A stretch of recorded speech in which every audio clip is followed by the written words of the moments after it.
আসসালামু আলাইকুম, স্বাগত জানাচ্ছি আরটিভির মধ্যাহ্নের সংবাদে। পুরো সময় আপনাদের সঙ্গে আছি আমি ফাহমিদা সানা। বিএনপি ক্ষমতায় গেলে দেশে কোনো নাগরিক বেআইনিভাবে গ্রেফতার হবে না বলে জানিয়েছেন বিএনপির স্থায়ী কমিটির সদস্য সালাউদ্দিন আহমেদ। সকালে রাজধানীর কৃষিবিদ ইনস্টিটিউটে বিএনপি আয়োজিত দেশ করার পরিকল্পনার শীর্ষক আলোচনা সভায় তিনি এসব কথা বলেন। সালাউদ্দিন বলেন, আওয়ামী লীগের গুম খুনের ইতিহাস ভুলে গেলে গণতন্ত্র আহত হবে। একটি দল আওয়ামী লীগের ভোট প্রাপ্তির আশায় তাদের বিরুদ্ধে একটি কথাও বলছে না। ৭১-এর চেতনা নিয়ে যারা রাজনীতি করতে চেয়েছিল তারা ব্যর্থ হয়েছে জানিয়ে তিনি আরো বলেন, ধর্ম বিক্রি করে নয়, পরিকল্পিত পরিকল্পনা নিয়ে নির্বাচন করতে চায় বিএনপি।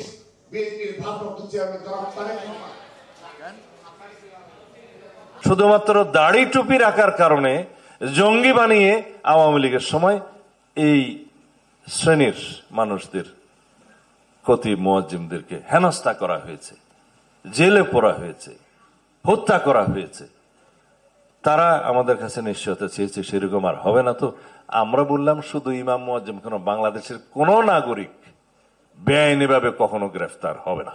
এবং একটি দল আওয়ামী লীগের ভোট প্রাপ্তির জন্য আওয়ামী লীগের বিরুদ্ধে একটি শব্দ উচ্চারণ করে না। আমাদের গ্রামের ভাষায় কথা বলে যে বাসুরের নাম মুখে নেওয়া যায় না।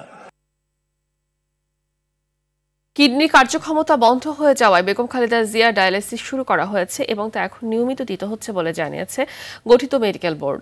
বৃহস্পতিবার সন্ধ্যায় বোর্ডের পক্ষে এক বিজ্ঞপ্তিতে এসব তথ্য জানান প্রফেসর ডাক্তার শাহাবুদ্দিন তালুকদার। এতে বলা হয়, গত কয়েকদিনের বিভিন্ন পরীক্ষা নিরীক্ষায় খালেদা জিয়ার স্বাস্থ্যে বেশ কিছু জটিলতা পরিলক্ষিত হয়।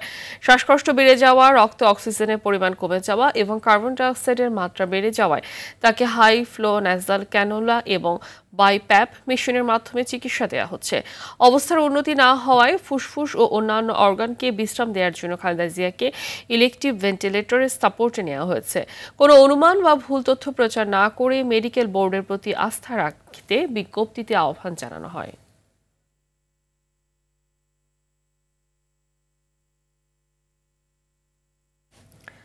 দর্শক, এই মুহূর্তে এভারকেয়ার হাসপাতালে রয়েছেন সহকর্মী রাকিব হাসান। সরাসরি যুক্ত হচ্ছি সেখানে। রাকিব, বেগম খালেদা জিয়ার শারীরিক অবস্থার সর্বশেষ কি পরিস্থিতি জানাবেন?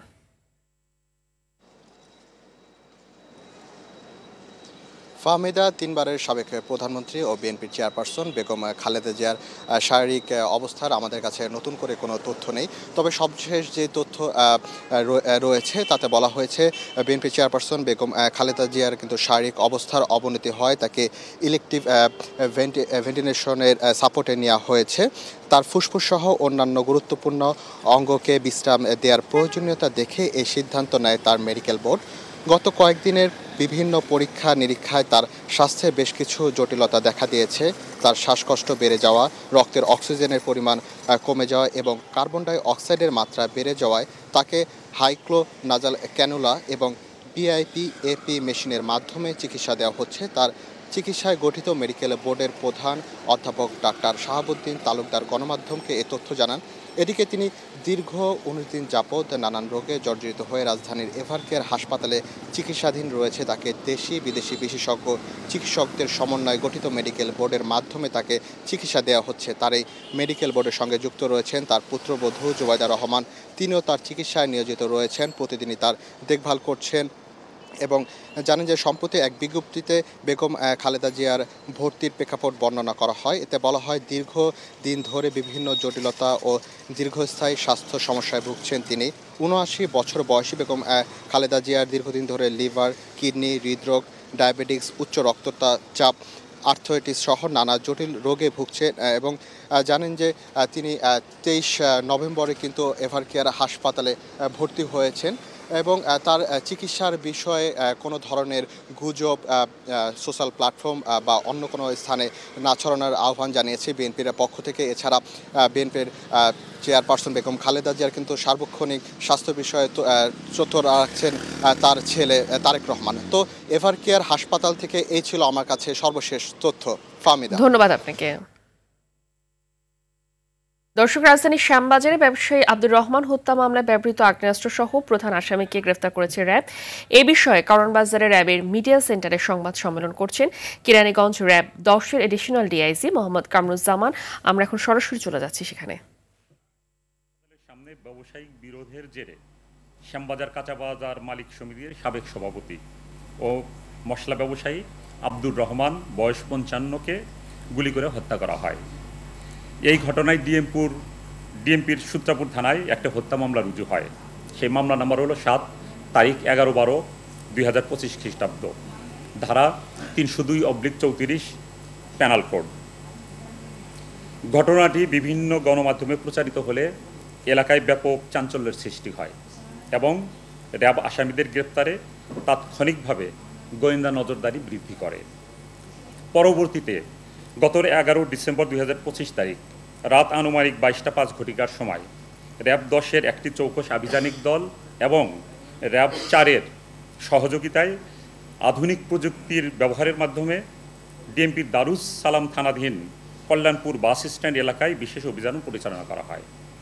অভিযানের চাঞ্চল্যকর এই হত্যা মামলার প্রধান আসামি এমামুল এহসান নয়ন, বয়স 46, পিতা রহমতুল্লাহ, সাং শ্যামপুর, থানা কদমতলী, ডিএমপি ঢাকা, এবং তার সহযোগী অয়ন গাঙ্গুলি পলাশ, বয়স 44, পিতা মৃত নরেশ গাঙ্গুলি, সাং শাহপরান, থানা দাউদকান্দি, জেলা কুমিল্লা।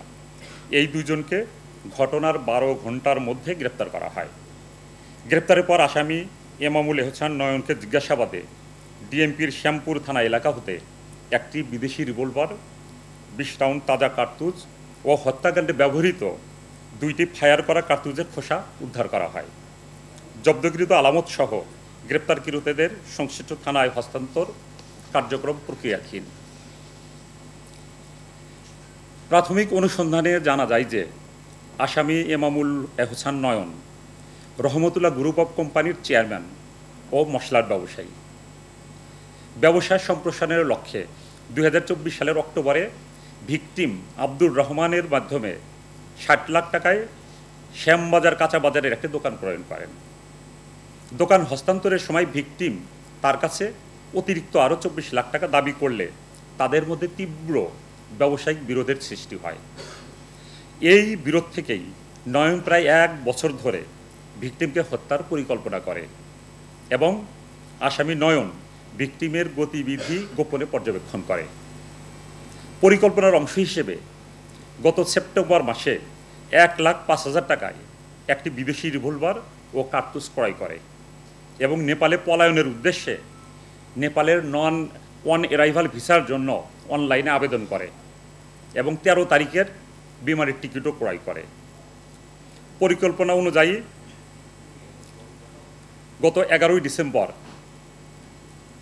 সকাল 9:30 নয়ন তার স্ত্রীর ভাই পলাশের সঙ্গে পোস্তগোলায় দেখা করে এবং হত্যার চূড়ান্ত ছক তৈরি করে।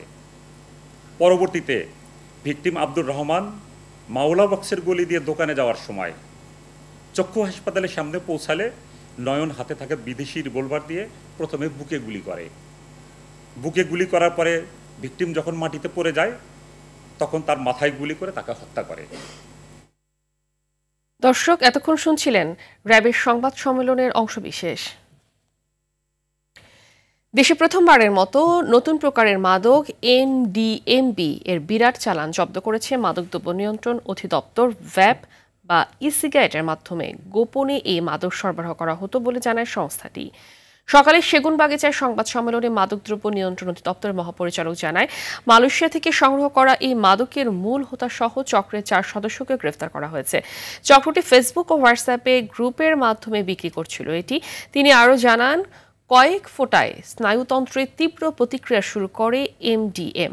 শয়তানের নিঃশ্বাসের চেয়েও ভয়ঙ্কর এই মাদক উল্লেখ করে ডিএমপি জানায়, এটি গ্রহণ করলে হ্যালুসিনেশনের মতো হতো সেবনকারীর। পানির মতো দেখতে বিভিন্ন ধরনের ফলের গন্ধ রয়েছে এই উচ্চ মাত্রার সিনথেটিক মাদকে।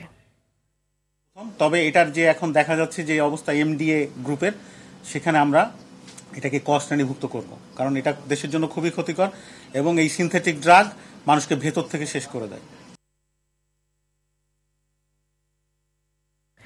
রাজধানী ডেমরায় ঢাকা দক্ষিণ সিটি কর্পোরেশনের ময়লার গাড়ি ধাক্কায় মোটর বাইক আরোহী 2 বিশ্ববিদ্যালয়ের শিক্ষার্থী নিহত হয়েছে।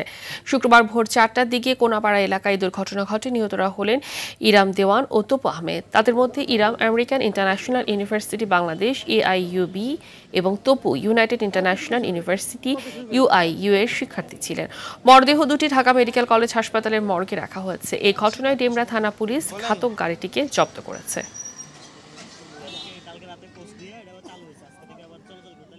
মিনিমাম হলো প্রায় 30 থেকে 50 হাতের মতন হবে। ওরে হেসরায় নিয়ে আসছে অ্যান্ড গাড়ির নিচে বাইকটা এমনভাবে আটকে আছে যে ও আর সামনে গাড়ি আগাইতে পারতেছে না।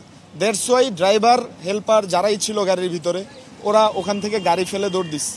ফ্যামিলির তরফ থেকে যে আমরা ডিটেইলস পুরো ক্লিয়ার আমাদের জানতে হবে যে কীভাবে মারা গেছে। হ্যাঁ, তখন আমরা হয়তো তার আরও মা আছে, হ্যাঁ, তারপরে কি করা যায় সেটা হয়তো আমরা বিবেচনা করব। রাজশাহীর তানুরে গভীর নলকূপের পরিত্যক্ত গর্ত থেকে উদ্ধার হওয়া শিশু সাজিদের দাফন সম্পন্ন হয়েছে।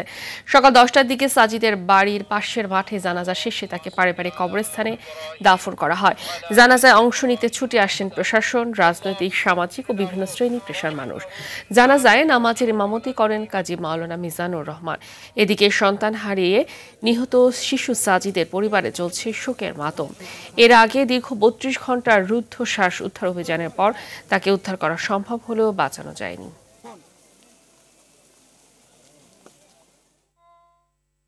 বাড়তি দামে বিক্রি হচ্ছে বোতলজাত সয়াবিন তেলের দাম। ভোজ্য তেল পরিশোধনকারী কোম্পানিগুলোর কয়েক দফা চেষ্টার পর 7 ডিসেম্বর বোতলজাত সয়াবিন তেলের দাম প্রতি লিটারে 6 টাকা বাড়িয়েছে।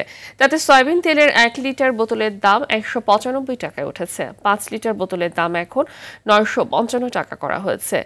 এখন নতুন দরেই সব দোকানে সয়াবিন তেল বিক্রি হচ্ছে। তেলের সঙ্গে বাড়তি রয়েছে পুরনো পেঁয়াজের দামও। মুড়ি কাটা পেঁয়াজ কেজি প্রতি বিক্রি হচ্ছে 100 থেকে 110 টাকা, পুরনো পেঁয়াজ বিক্রি হচ্ছে 130 থেকে 140 টাকা দরে। বিক্রেতারা জানান, নতুন পেঁয়াজের সরবরাহ বাড়লে দাম কিছুটা কমতে পারে, তবে বাজারে দাম কমেছে ডিমের, সেই সঙ্গে বেশিরভাগ সবজির দাম এখন কমতির দিকে। দর্শক, এই মুহূর্তে রাজধানীর কাউরান বাজারে রয়েছেন সহকর্মী আলোয়ান খান, সরাসরি যুক্ত হচ্ছে সেখানে।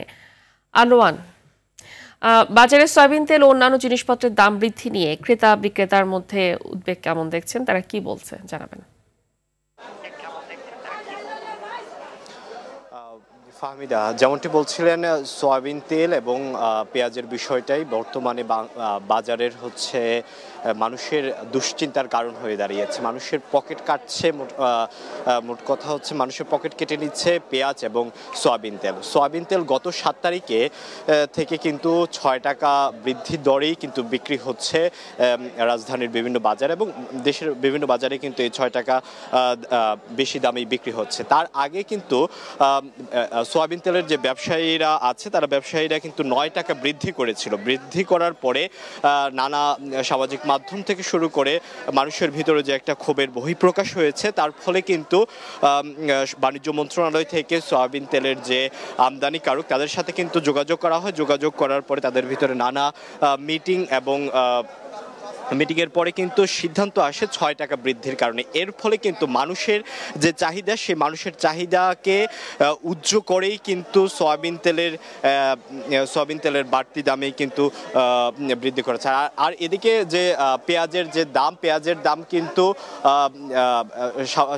বিভিন্ন সংবাদ মাধ্যমে আমরা দেখে আসছি যে কমেছে কিছুটা, এবং গত 7 তারিখে বাংলাদেশ কৃষি সম্প্রসারণ অধিদপ্তর কিন্তু ভারত থেকে প্রায় 1,500 টন পেঁয়াজ আমদানি করার অনুমতি দিয়েছিল। তারপর থেকে কিন্তু পেঁয়াজ কমার একটা কথা থাকলেও কিন্তু পেঁয়াজের দাম কমেনি। যে কাঁচা পেঁয়াজ বিক্রি হচ্ছে 120 টাকা দরে এবং যে পুরাতন পেঁয়াজ, সে পেঁয়াজ কিন্তু এখনো বিক্রি হচ্ছে 140 থেকে 150 টাকা দরে। ফাহমিদা, এই ছিল কারণ বাজার থেকে সর্বশেষ বাজারে। এবং এরই সাথে শেষ করছি মধ্যাহ্নের সংবাদ। দুপুরের সংবাদ 2:45 দেখার আমন্ত্রণ রইল। ধন্যবাদ সবাইকে।